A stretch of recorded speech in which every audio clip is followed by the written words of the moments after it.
Welcome to Share Talk, the only podcast where investors come first. Today is with Andrew Bell, Executive Chairman at Regency Mines. Hi today, Andrew. I'm really well. Okay, I believe that there's a lot of coal in the air today. Yes, there is. I think lumps of coal are being produced as we speak in Virginia and going off to make steel and other purposes. Right, I mean, you've got a $30 million forecast there, which has hit the headlines. Could you run us through that? That $30 million is just for 10 months, I would point out.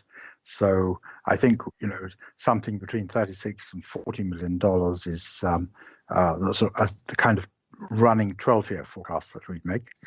We're running at that level at the moment. It's looking good. And we have, of course, a good metallurgical coal price out in the States. Some of the kind of the base load of supply is actually on a contract to a power station that has very specialist needs. And we anticipate that from December, we will reduce the supplies to them a little and rebalance a little in the direction of other customers where we can get a better price.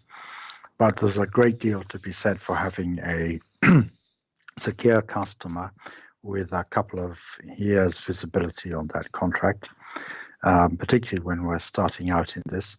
And so we're just very pleased with the progress, the way things are going so far, and how easily it's been to bed everything in and get started. Right, and this is all about, I mean, you've got a 47% owned associate mining equity trust, so you've got a decent share of whatever they're doing. Yes, we have our partners there, Legacy Hill Resources, who shared an office with us, were our tenants, in fact, and we know them particularly well, and they have the particular coal expertise and mining expertise in actually managing plants like this. They consider themselves to be turnaround specialists. Now, this didn't need a turnaround, but those skills are extremely applicable. So we have a good relationship, good partnership there, and partners in whom we have great confidence. Right. I mean, and just in terms of people who are not familiar with the structure of Regency, this obviously sounds like a big deal in terms of what this particular part of your holdings are concerned. What's the proportion in terms of the portfolio? Well, I'd say that in terms of the size of investment, we just invested $2 million in this. So it's not the bigger part of our investment. In terms of the return we think we're getting, and in terms of the cash flow that we'll be getting out of it, it's obviously going to be much, much more significant. We would be hoping to achieve something well in excess of $5 million EBITDA, and so half of that will be pretty good. The aim is to get rather above that.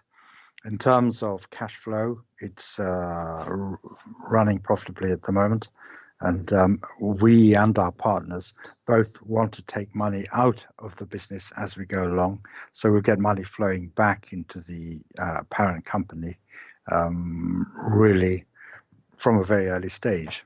Right, and finally, isn't it a sense of irony here that the most boring commodity, coal, it seems to be a star for you at the moment? Well, it's interesting you should say that, because when I started off as a mining analyst and oil analyst in the 1970s, Rio Tinto and Goldfields were two of the big mining companies in the UK. And everyone thought Goldfields was all about gold. But when you really analyzed it, the most dependable part of their business, highly profitable, was Amy Roadstone Construction, which was really sand and gravel. And if you looked at Rio Tinto, everyone looked at all the metals they were producing, fancy metals and things, and whether it was uranium or copper or whatever, what they were actually making, their profit engine, again, was actually borax, a dull old industrial metal. So there's nothing surprising about that. And incidentally, when Hansen broke up Consgold and privatized some of it, kept a bit for his family, the bit he kept was the aggregates business, because these boring businesses are often the really good ones. Now, I'd say that producing coal for metal making is a pretty stable business because there's not a lot of potential suppliers. Just as in Red Rock Resources, we have a manganese producer. 95% of manganese goes into making steel, the most boring business. But it's a pretty secure business too. So we like boring businesses. And coal is your bread and butter at the moment, let's say. Coal is the bread and butter in terms of cash generation and just ticking over, making money, expanding in a kind of organic way.